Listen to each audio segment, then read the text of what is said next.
Assalamualaikum warahmatullahi wabarakatuh. Saya Ismail Yahya dari kelas 11 TKJ 1. Di sini saya akan mempresentasikan materi tentang taat pada aturan, kompetisi dalam kebaikan, dan etos kerja.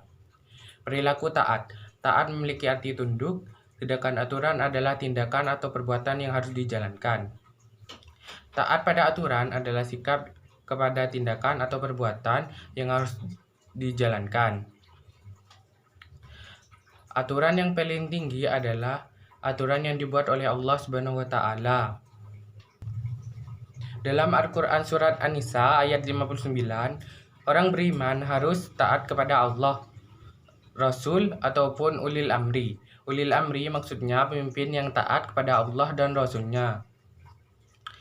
Kandungan surat An-Nisa ayat 59. Assalamualaikum warahmatullahi wabarakatuh. Saya Ismail Yahya dari kelas 11 TKJ 1.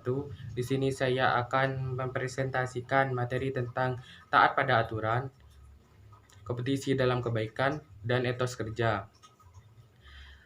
Perilaku taat. Taat memiliki arti tunduk, sedangkan aturan adalah tindakan atau perbuatan yang harus dijalankan. Taat pada aturan adalah sikap tunduk kepada tindakan atau perbuatan yang harus dijalankan. Aturan yang paling tinggi adalah aturan yang dibuat oleh Allah Subhanahu wa taala.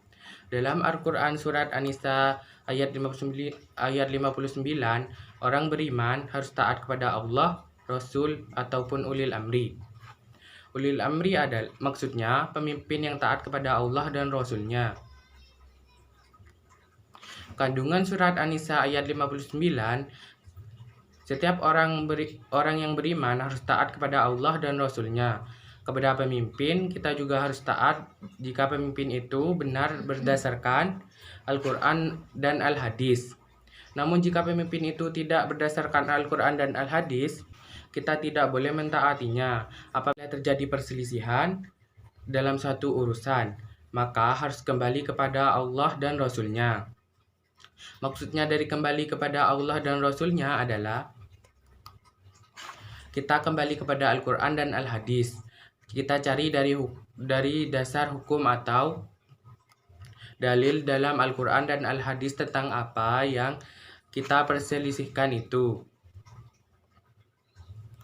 Contoh perilaku taat, patuh terhadap segala perintah Allah Subhanahu wa taala, patuh terhadap aturan-aturan atau hukum yang berlaku sesuai pemimpin atau daerah masing-masing.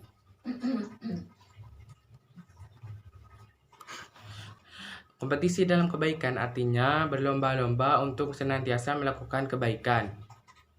Berlomba-lomba dalam kebaikan ini oleh umat Islam dikenal dengan istilah fastabaqul khairat. Bismillahirrahmanirrahim.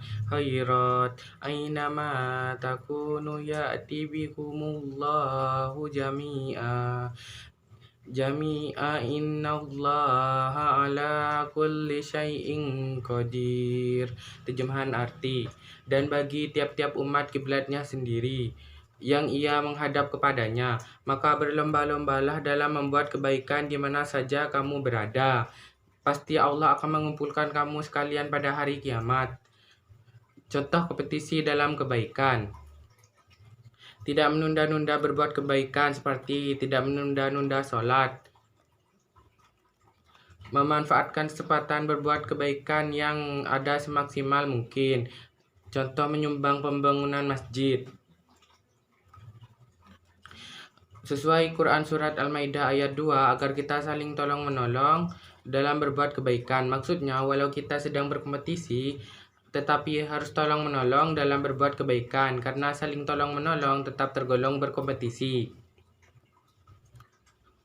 Etos kerja. Secara umum, etos kerja diartikan sebagai semangat kerja, sikap dan pandangan kerja yang total, ciri atau sifat yang dipunyai seorang atau kelompok bangsa dalam bekerja.